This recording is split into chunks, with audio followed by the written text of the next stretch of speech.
IT discuss कर रहे हैं तो हमारे साथ मैनेजमेंट भी जुड़े हुए हैं। क्वार्टर फोर नतीजों के बाद अब आईटी कंपनियों के आगे की तस्वीर क्या बन रही है, इस पर बात करने के लिए हमारे साथ वासुकी इंडिया फंड के सीनियर रिसर्च एनालिस्ट ओमकार टंगसाले जी मौजूद हैं। ओमकार जी, बहुत स्वागत है आपका सीएनबीसी आवाज़ पर। शुरुआत सर इसी से करना चाहूँगी, आपने आशीष जी को भी सुना होगा, रिजल्ट्स आए दिग्गजों के, आपने भी इसको ध्यान से देखा होगा। आईटी पेन में रहा था पिछले काफी दिनों से, लेकिन अब एक रिवाइवल देखने को मिल रहा है। इस रिवाइवल को कैसे देख रहे हैं आप? आउटलुक क्या लग रहा है आईटी सेक्टर को लेकर? जी, बहुत-बहुत शुक्रिया मुझे बुलाने का सबसे पहले तो। और आईटी का अगर मैं बात करूँ तो आईटी के जो कमेंट्री है ऑल मैनेजमेंट, टीसीएस हो या इन्फोसिस हो या विप्रो हो या एचसीएल टेक हो, उसमें एक चीज़ कॉमन है जहाँ की डिस्क्रिशनरी स्पेंड्स में पिकअप नहीं देखने को मिल रहा है। तो ये कॉशनरी स्टेप्स रहेगा आगे जाके। आईटी स्पेंड्स में डिले हो सकते हैं, जो कि रेवेन्यू ग्रोथ ड्राइवर्स थोड़े से डिले हो सकते हैं उसकी वजह से। थर्ड इंडिकेटर है जो एम्प्लॉय एडिशंस के है। एम्प्लॉय एडिशंस उतने ज़्यादा नहीं दिख रहे, तो जल्दी से रैंप अप होने की आशंका थोड़ी कम है। तो मेरे हिसाब से आज जो कि बाजार में ये ग्रोथ देखने को मिल रही है, that is mainly because of the ease in the tariff war. क्योंकि यूएस और चाइना के बीच में थोड़ा सा ईज हो रहा है, उसके एक पॉजिटिव इसके लिए हो रहे थे। और आईटी स्टॉक्स बहुत दिनों से करेक्ट हो रहे थे, तो वैल्यूएशन कंफर्ट मिलता है, तो आज तेजी दिखने को मिल रही है। लेकिन मुझे नहीं लगता कि ये एक सस्टेनेबल हो सकता है। एनी बैड न्यूज और एनी एक एक एक एक सेंटिमेंटल उसमें निगेटिव आ सकता है। लेकिन आने वाले 6 महीने तो क्लोजली देखना चाहिए कि उसमें एग्जैक्टली हो क्या रहा है और कैसे डील रैंप अप हो रहे हैं। हालांकि डील विंस अच्छे हैं, उनकी कैपेसिटी है, एक्सपांशन हो सकता है अगर मार्केट में सुधार आता है और एक विजिबिलिटी दिखती है लार्ज फंड से, तो आप उसमें देख सकते हैं कि आईटी डेफिनेटली पॉजिटिव हो रहा है। लेकिन ये अगले 6 महीने थोड़ा सा चैलेंजिंग रहेंगे। बट उनका एक चीज़ मैं अगर आपसे पूछूं, I mean just compare large cap IT versus mid cap IT, जैसा कि आशीष ने भी कहा और आपने भी कहा कि डील विन मोमेंटम था, वो स्टिल इट परसिस्ट स्ट्रॉन्ग, इस क्वार्टर में भी है, वो है, और Q3 तो काफ़ी स्ट्रॉन्ग था। इंडिविजुअली किसी कंपनी में जहां कोलैप्स होता हुआ नजर आया आपको डील मोमेंटम, जहां पे अगले 2-3 क्वार्टर्स के लिए आपको रेवेन्यू विजिबिलिटी बहुत स्ट्रॉन्ग नहीं लग रही है, कुछ केसेस जो इंडिविजुअल केसेस जो स्ट्रॉन्ग हैं, कुछ जो कोलैप्स हो रहे हैं, थोड़ा बाइसेक्ट करेंगे आप? डील कैंसलेशन अभी तक तो नहीं हुआ है। टीसीएस ने भी नहीं बोला, कल एचसीएल टेक ने कॉल पे भी नहीं बोला कि डील कैंसलेशन अभी तक हुए है। हालांकि हो सकता है मेजरली डील टीसीवीज डिले हो सकते हैं रैंप अप के लिए, तो उसमें revenue generation, IT billing late होने की वजह से रेवेन्यू जनरेशन नहीं होगा नियर टर्म में अगर डिले होते हैं तो। और एक मेजर चीज जो मैं यहाँ पे बताना चाहूंगा वो है ये है कि डील साइज का थोड़ा सा स्मॉलर डील साइज होती हुई जा रही है, उसकी वजह से चर्निंग बहुत क्विक है। तो लार्ज डील ट्रांसफॉर्मेशनल डील्स है, वो इम्पैक्ट होते हुए दिख रही है। इसकी वजह से आप देखोगे तो लार्ज कैप स्टॉक्स पे जो multi year multi billion deal sign करते हैं, उसमें से थोड़ा सा delay in the decision making या फिर रेवेन्यू ग्रोथ उतनी नहीं आ रही है because of that.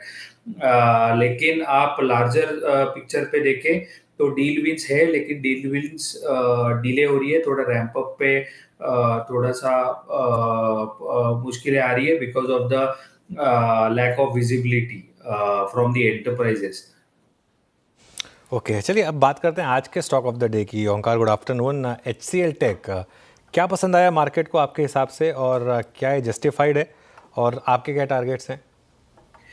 Definitely HCL take ने बेहतर किया as compare to TCS, Infosys and Wipro, क्योंकि उसने जो रेवेन्यू ग्रोथ किया है या फिर गाइडेंस दिया है 0 से 3% का, तो ये जो है वो सॉरी 2 to 5% का, जो कि इन्फोसिस से 0 to 3% से बेहतरी है।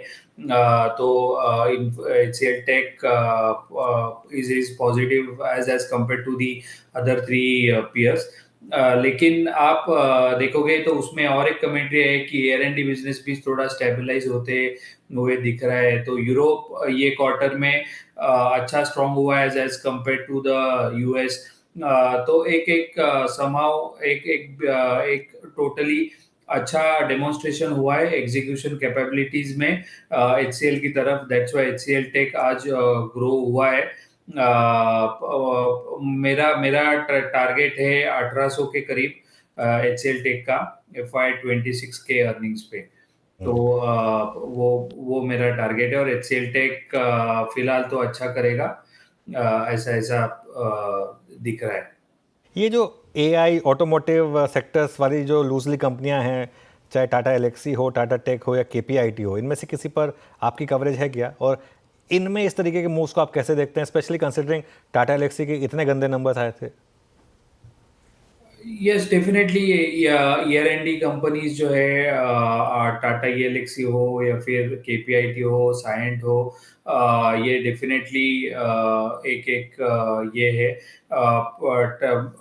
मेरे हिसाब से वैल्यूएशन कंफर्ट अगर देखा जाए तो साइंट में देखने को मिलता है, लेकिन केपीआईटी यूरोपियन फोकस है, ऑटोमोबाइल एक्सपोजर बहुत ज़्यादा है।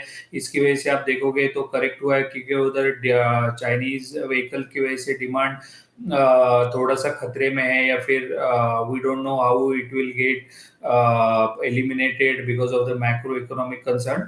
लेकिन हालांकि एक एक टाइम के बाद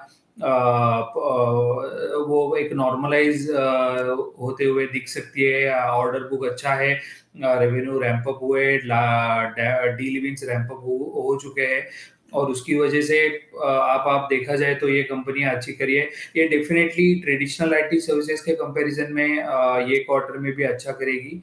और क्योंकि डील साइज स्मॉल हुआ है, उसका चर्निंग बहुत जल्दी होता है as compare to large cap peer से। तो ईयर एंड ये क्वार्टर में भी अच्छा करेगी। मेरे हिसाब से परसिस्टेंट सबसे अच्छा करेगी ये क्वार्टर में।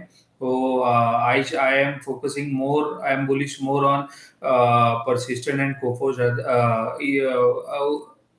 rather than focusing on Cyient and KPIT and Tata Elxsi।